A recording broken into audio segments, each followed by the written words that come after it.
News में आपका इस्तकबाल है।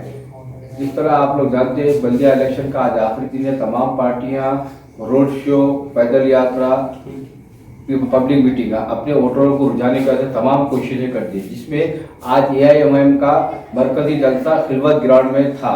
यहाँ पर जो है ना औरंगाबाद के AIMIM के MP इम्तियाज जलील साहब जो है ना तशरीफ लाए और उन्होंने अपने हैदराबाद के लोगों को अपने ख्यालात का इजहार करे। ये आप सुनिए। रफीक मिल्लत जनाब बैरिस्टर असदुद्दीन अवैसी साहब, बिहार तेलंगाना के लेजिस्लेटिव असेंबलीज के हमारे तमाम MLAs, मजलिस इत्तेहाद उल मुस्लिमीन के तमाम जिम्मेदारान, नौजवानों, साथियों, बुजुर्गों, मैं यहाँ पर आप लोगों के जोश, जज्बे, हिम्मत और ताकत को सलाम करने के लिए आया हूँ। वो इसलिए सलाम करने के लिए आया हूँ कि ये आप लोगों की ही ताकत है जिसने मजबूर कर दिया कि हिंदुस्तान के गृह मंत्री अमित शाह को भी हैदराबाद की सड़कों के ऊपर घूमना पड़ रहा है। ये आप लोगों की ताकत, आप लोगों के जोश और जज्बे का नतीजा है कि आज हिंदुस्तान में कहीं पर भी कोई ऐसा इलेक्शन इससे पहले कभी देखा नहीं गया है कि जहां पर महज एक बल्दिया का इलेक्शन है, लेकिन उस बल्दिया के इलेक्शन में केंद्रीय मंत्रियों की एक फौज, मुख्यमंत्रियों की एक फौज, पूरी भारतीय जनता पार्टी यहां पर हैदराबाद में डेरा जमाए हुए है। हम एक सवाल करना चाह रहे हैं भारतीय जनता पार्टी से, अगर पूरी फौज को यहां पर भेज दिए हैं, मोदी जी आप क्यों नहीं आए?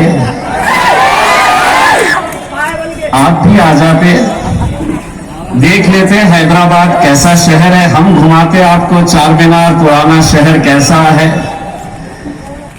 लेकिन आपको ये मालूम है कि हम हिंदुस्तान में कहीं पर भी जा सकते हैं, हम देश भर में कहीं पर भी जा सकते हैं, लेकिन हैदराबाद में किसी की दाल गलने वाली नहीं है, ये आप बखूबी जानते हैं।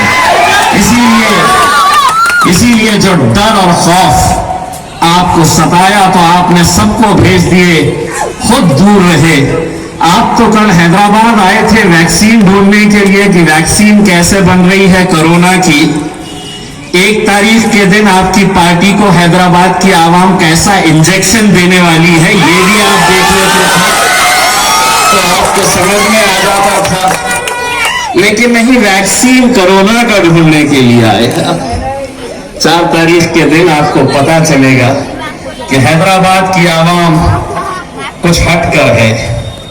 दोस्तों, बुजुर्गों, साथियों, अगर इस देश के अंदर अगर हमने आप लोगों से कुछ सीखा है और आप लोगों ने हमें कुछ सिखाया है तो बैरिस्टर असदुद्दीन अवैसी साहब की क़यादत में इस मुल्क के मुसलमानों को, दलितों को, पिछड़ों को अगर आपसे हमने कुछ सीखा है तो अगर इस मुल्क में जीना है तो सीना चौड़ा करके और सर ऊंचा करके चलना हम लोगों ने आपसे सीखा है। मेरे भाइयों, आप लोग मुबारकबाद के हकदार हैं। आज अगर हिंदुस्तान के अंदर, अगर हम कोने कोने के अंदर मजलिस इत्तेहाद उल मुस्लिमीन पहुंच रही है, फैल रही है, ताकत बनकर खड़े रह रही है। बिहार के अंदर हमने महज 5 सीटें क्या जीत ली। 5 सीटें किसी एक असेंबली के लिए बहुत बड़ा आंकड़ा नहीं होता है, लेकिन असर उसका क्या हुआ है आप अच्छी तरह से जानते हैं। हमने बिहार के अंदर 5 सीटें क्या जीत ली, इतना हड़कंप मच गया मानो असदुद्दीन अवैसी साहब वजीर आजम की कुर्सी के ऊपर जाकर बैठ गए हैं। बैठेंगे इंशाल्लाह, वहां पर भी बैठेंगे इंशाल्लाह। लेकिन उसका असर क्या हुआ है, हम 5 सीटें क्या जीत लिए वहां पर।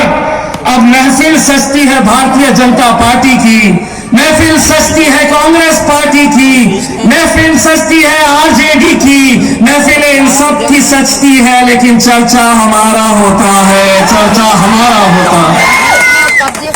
बस ऐसा हो गया है कि ये हैदराबाद की एक जमात, हैदराबाद की एक जमात जिसके बारे में लोग कहते थे कि ये सिर्फ हैदराबाद तक महदूद है, बाहर इसे कोई जानता नहीं, कोई पहचानता नहीं।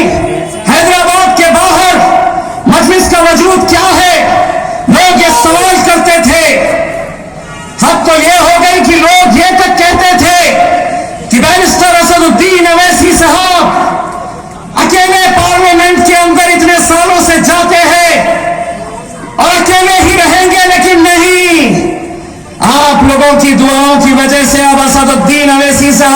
पार्लियामेंट में अकेले नहीं बैठते हैं, मैं भी बैठता हूं आप लोगों की दुआओं की वजह से।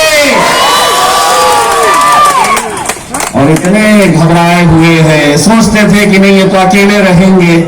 तो जब हम दो गए पहले मर्तबा पार्लियामेंट के अंदर, इतनी तकलीफ हुई उनको, इतनी तकलीफ हुई कि एक के दो हो गए। तो जिस दिन पहला दिन था, मुझे मालूम है नरेंद्र मोदी साहब ने अमित शाह से हम दोनों को देखकर क्या पूछा था जानते हैं? अरे ओ सांबा,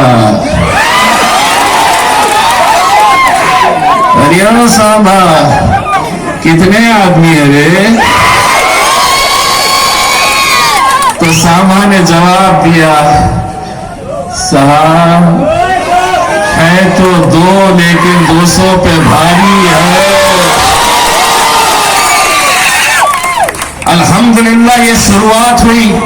और जब मैंने पार्लियामेंट के अंदर पहला भाषण दिया तो एक भाजपा का एमपी बोला, पहले वो तो बोलते थे अब तुम भी बोलेंगे। मैंने कहा मजलिस इत्तेहाद और मुस्लिमीन गूंगे मुक्के बहरों की जमात नहीं है, बोलने वालों की जमात है, और हम बोलेंगे, डटकर बोलेंगे। पहले तुम बोलते थे, हम सुनते थे, अब हम बोलेंगे। और तुम्हारे बाप को भी सुनना पड़ेगा, सुनना पड़ेगा।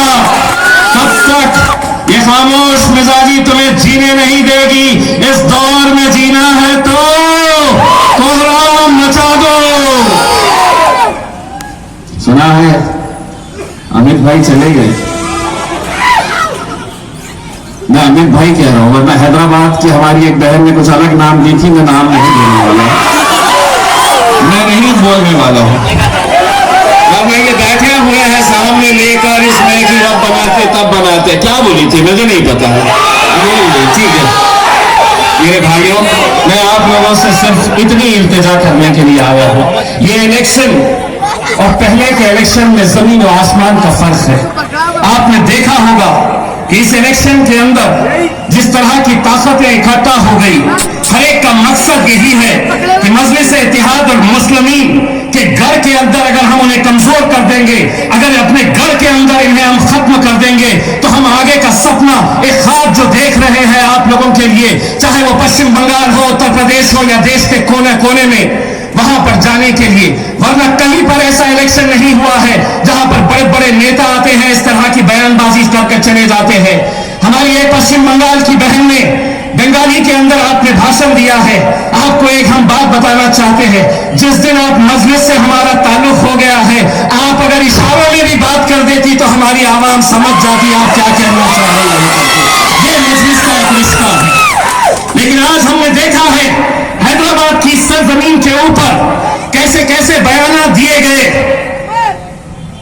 इसी तरह का एक बयान हमने बिहार में अख्तर इमान साहब के एक जलसे के अंदर सुना था, जहां पर कांग्रेस के अध्यक्ष राहुल गांधी जी के मौजूदगी में वहां के एक उम्मीदवार ने कहा था कि असदुद्दीन अवैसी जो हैदराबाद से बिहार आया है, मैं उसके हाथ पैर तोड़ के वापस उसे हैदराबाद भेज दूंगा। पब्लिक ने उसी दिन तय किया कि तू क्या हाथ पैर तोड़ेगा, हम तुझे इलेक्शन के दिन दिखाएंगे। अख्तर इमान साहब को 90,000 से ज्यादा वोट मिले, तो वो जो हाथ पैर तोड़ने की बात कर रहा था वो 20,000 में ही लपेटा गया।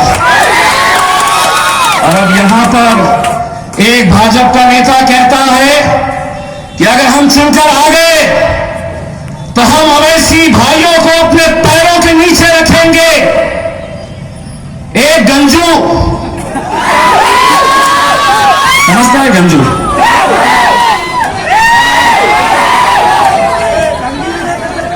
टकला, कहता है कि अगर हम आ गए तो पुराने शहर के अंदर हम सर्जिकल स्ट्राइक करेंगे। मैंने कहा कर ले, शर्त यह है जिस दिन तेरे सर पे बाल उग गए उस दिन कर ले सर्जिकल स्ट्राइक।